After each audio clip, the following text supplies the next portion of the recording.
سیدنا سلمان فارسی رضی اللہ تعالی عنہ فرماتے ہیں کہ شعبان کی آخری تاریخ کو حضور نے ایک خطبہ ارشاد کیا۔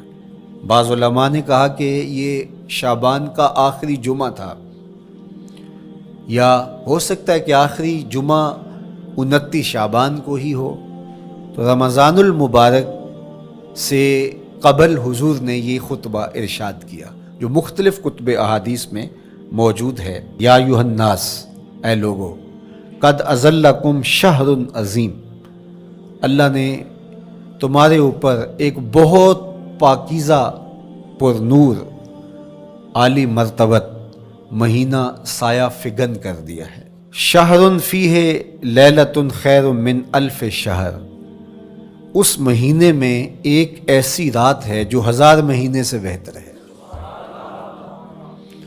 جعل اللہ صیامہ فریدہ و قیام لیلۃ تطوع، اس مہینے کے دن کے روزے فرض قرار دیے گئے اور راتوں کا قیام نفل بنایا گیا۔ تراویح کی صورت کے اندر راتوں کے قیام کا ماحول پیدا ہوتا ہے، صلاۃ اللیل پڑھی جاتی ہے، نوافل پڑھے جاتے ہیں کثرت کے ساتھ۔ یہ اس مہینے کی شانیں ہیں، یہ اس مہینے کی رونقیں ہیں۔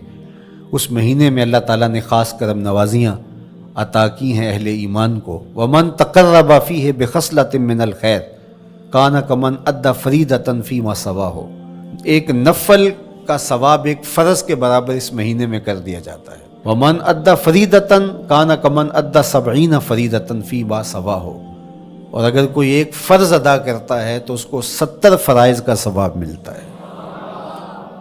اس قدر نیکیوں کا اجر بڑھا دیا جاتا ہے، ان کی قیمت بڑھا دی جاتی ہے اس مہینے میں۔ اور پھر ارشاد فرمایا وَهُوَ شَهْرُ الصَّبْرِ، یہ صبر کا مہینہ ہے۔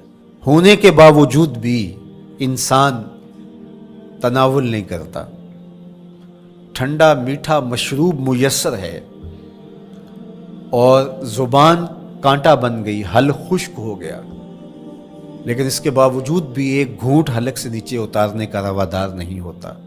وضو کرتے بھی احتیاط کرتا ہے کوئی قطرہ آب حلق سے نیچے نہ ٹپک جائے، تو یہ صبر سکھاتا ہے۔ جب ہو بھی تو انسان اس سے گریز کرے، تو جب ہوگا نہیں تو پھر انسان صبر کا عادی بن جاتا ہے، تو یہ صبر کی عادت ڈالتا ہے۔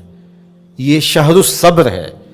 پھر فرمایا وَالصَّبْرُ ثَوَابُهُ الْجَنَّةُ، اور سنو، صبر کا ثواب جنت ہے۔ جو شخص صابر ہوتا ہے اس کا صلہ جنت کی صورت میں عطا کیا جائے گا۔ وَشَهْرُ الْمَوَاسَاتِ، اور یہ ہمدردی کا مہینہ ہے، باہمی پیار کا مہینہ ہے، الفتیں بانٹنے کا مہینہ ہے، نرم دلی کا مہینہ ہے، ایک دوسرے کے احساس کا مہینہ ہے۔ جب کوئی شخص بھوک اور پیاس کاٹتا ہے تو اس کو پھر محسوس ہوتا ہے، بالخصوص امراء، کہ بھوک کیا بلا ہوتی ہے، اور جو نان شبینہ کو ترستے ہیں اور جنہیں کھانا میسر نہیں آتا ان کی زندگیاں کتنی تلخ ہوتی ہیں۔ تو بھوک اور پیاس احساس پیدا کرتی ہے ان لوگوں کا کہ جو اللہ کی دی ہوئی نعمتوں سے محروم ہیں۔ تو اس لیے یہ ایک قسم کا رحم دلی کا مہینہ ہے، پیار بانٹنے کا مہینہ ہے، یہ الفتیں تقسیم کرنے کا مہینہ ہے۔ وَشَهْرٌ يُزَادُ فِيهِ رِزْقُ الْمُؤْمِنِ، اور یہ ایسا مبارک مہینہ ہے جس میں مومن کا رزق بڑھا دیا جاتا ہے۔ روزہ کھانا بچانے کے لیے، یہ اخراجات کم کرنے کے لیے نہیں ہے، بلکہ اس میں آپ کا رزق اور بڑھ جاتا ہے۔ ایسی ایسی نعمتیں کھانے کو ان لوگوں کو بھی نصیب ہو جاتی ہیں عام دنوں میں جو ان کا مقسوم نہیں ہوتی۔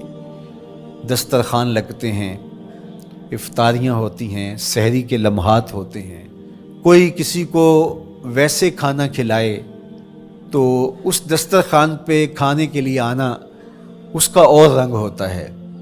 لیکن افطار کا دسترخوان جب بچھتا ہے اور لوگ جب اس کے اوپر آتے ہیں، امیر بھی آتے ہیں، غریب بھی آتے ہیں، تو اللہ کی دی ہوئی نعمتیں جو دسترخوان پہ پڑی ہوتی ہیں ان کو اٹھاتے ہیں، کام و دہن کی تسکین کا سامان کرتے ہیں،